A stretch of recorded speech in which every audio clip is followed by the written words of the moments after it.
Salutations distinguées, je vous retrouve encore une fois de plus, chers amis, pour un nouveau numéro. Je crois que la fois passée, j'étais là avec vous, j'ai parlé de bien-être et la santé, et aujourd'hui, je viens avec un nouveau numéro que je vais intituler Covid-19, que faut-il retenir ou que faut-il savoir? Parce que nous sommes dans une période où tout le monde est préoccupé par ce que l'ennemi invisible que nous appelons Covid a imposé. Ce n'est pas seulement le problème de la RDC, mais c'est un problème mondial. Partout dans le monde, les activités sont paralysées à cause de cet ennemi invisible que nous appelons Covid-19. Que devons-nous retenir de ce Covid? Et comment devons-nous faire face à cet ennemi invisible? La première des choses, vous devez savoir que Covid-19, que nous appelons coronavirus, c'est un virus. C'est une famille de virus qui a été découvert.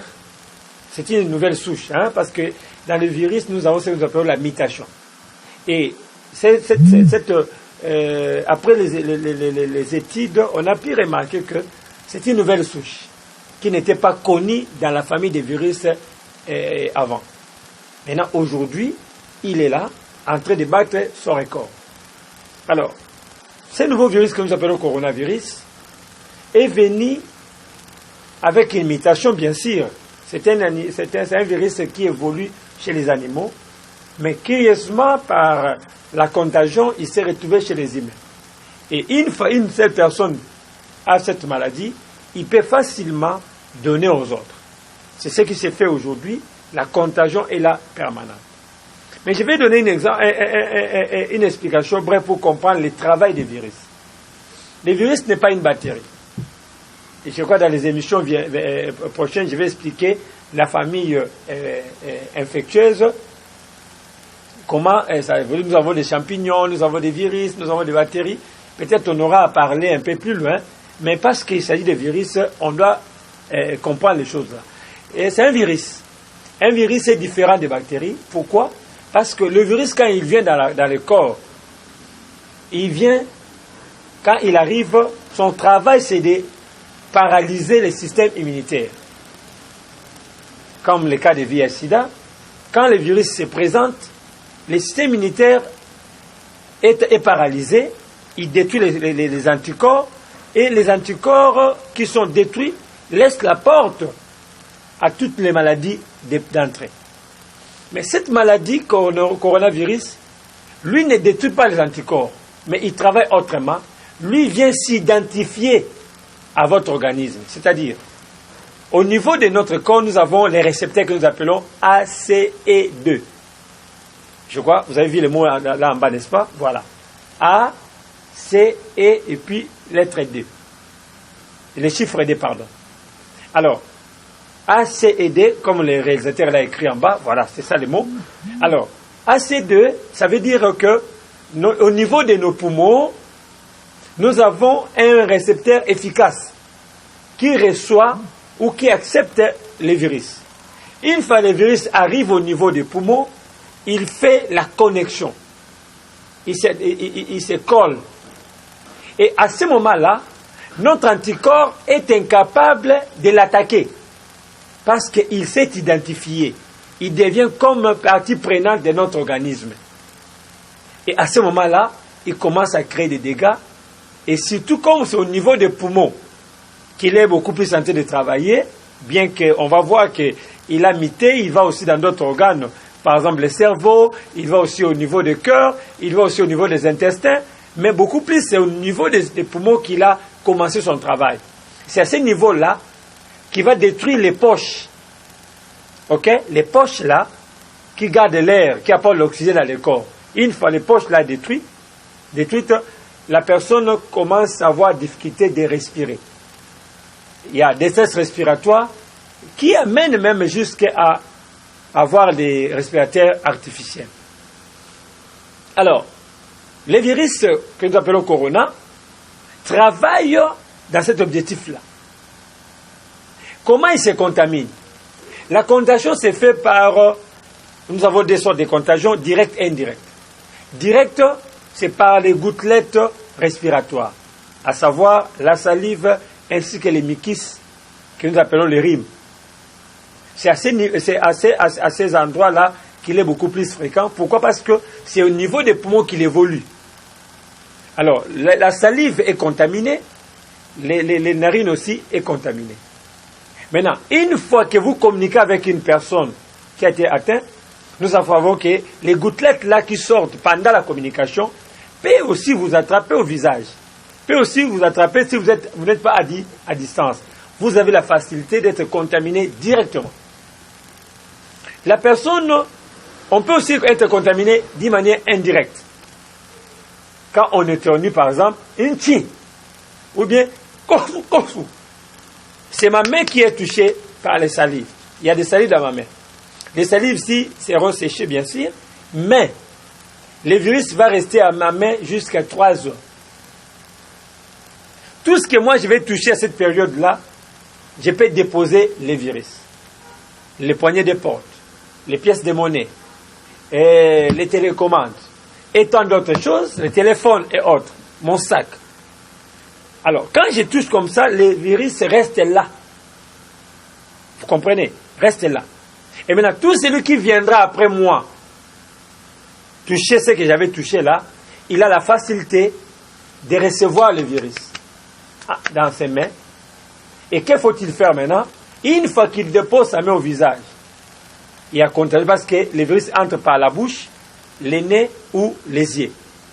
Vous comprenez? Donc, une fois que vous avez amené votre main au visage, automatiquement le virus peut être déposé au visage et puis pénétrer votre organisme.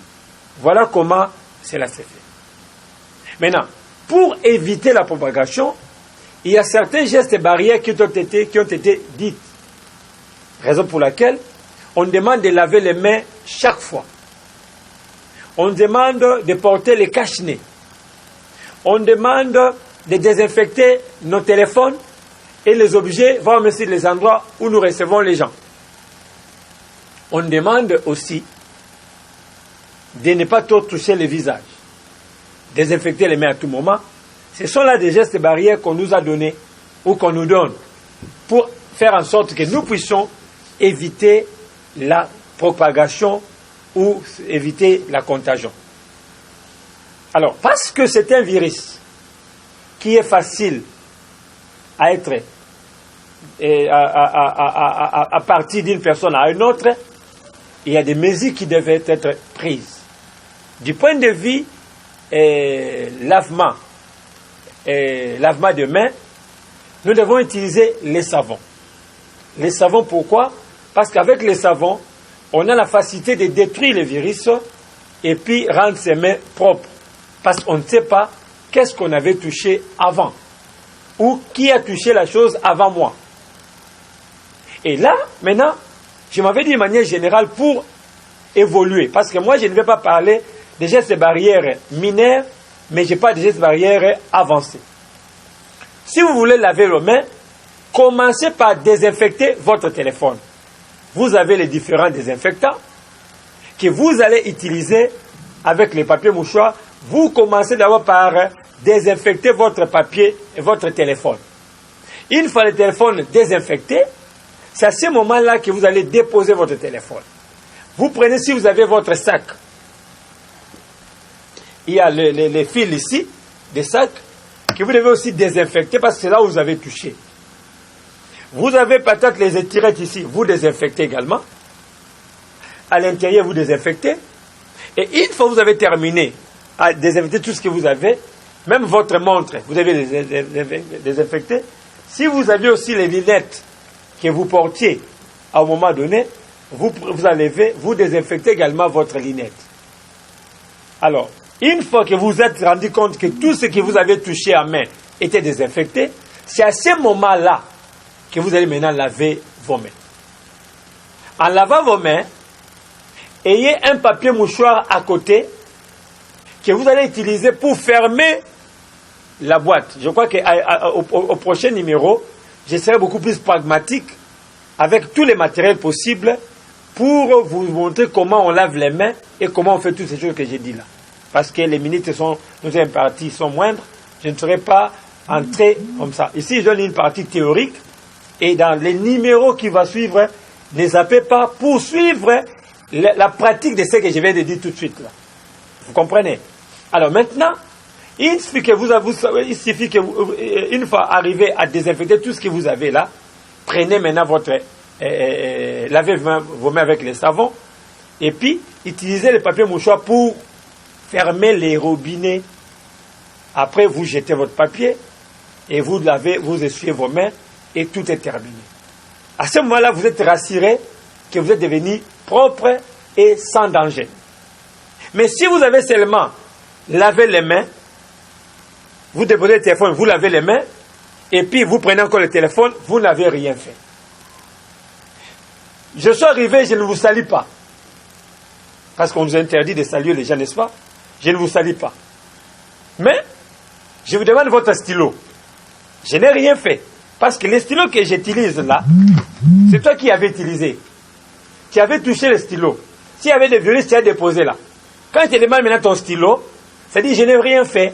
Parce que les virus peuvent être contenus dans le stylo. Vous comprenez? Alors, quand vous utilisez comme ça, restez dans ces principes-là. Si vous êtes à la maison, désinfectez les télécommandes, désinfectez les poignées des portes à la maison. Vous comprenez? Désinfectez les poignées des portes. Désinfectez tout ce que d'autres mains ont pu toucher. Là, vous êtes rassuré qu'il n'y aura pas de problème et il n'y aura pas de problème. Quand vous portez votre cache-nez, attention, ne touchez pas la partie intérieure. Touchez juste les fils. Par exemple, ici, je mets d'abord la partie inférieure au cou. Je prends l'autre là. Voilà. C'est comme ça. Quand je vais enlever, pour un moment, je vais faire comme ça. Et quand je vais porter, je mets tout comme ça. Vous comprenez? Donc, je ne peux pas toucher ici, intérieur ici. Non, je touche que les fils. Parce que cela pourrait m'éviter la contagion. Mais il y a des gens qui utilisent mal. Ils touchent comme ça, ils touchent comme ça. Voire même, dans les prochains numéros, je vais vous montrer la mauvaise manière d'utiliser cet élément. Et puis, notons bien encore qu'on ne peut pas rester avec le cache-nez tout au long de la journée. Non. On ne peut avoir le cache-nez que si vous êtes dans le milieu public ou dans le transport en commun. Voilà, chers amis, les points que je voulais parler sur le Covid et quelques gestes barrières qu'on nous a montrés. Je m'arrête là pour aujourd'hui. Je vais vous retrouver avec un nouveau numéro pour continuer. S'il y a des questions, n'hésitez pas d'écrire les questions à ces numéros-là. Et le prochain numéro me permettra de répondre à vos questions. 089 80 32 458. 089 80 32 458 ou 081 45 74 935. Nous sommes sur 4e rue numéro 14 qui mord Mariano, juste derrière marché Mariano. Si vous avez des questions ou des orientations, on peut vous guider.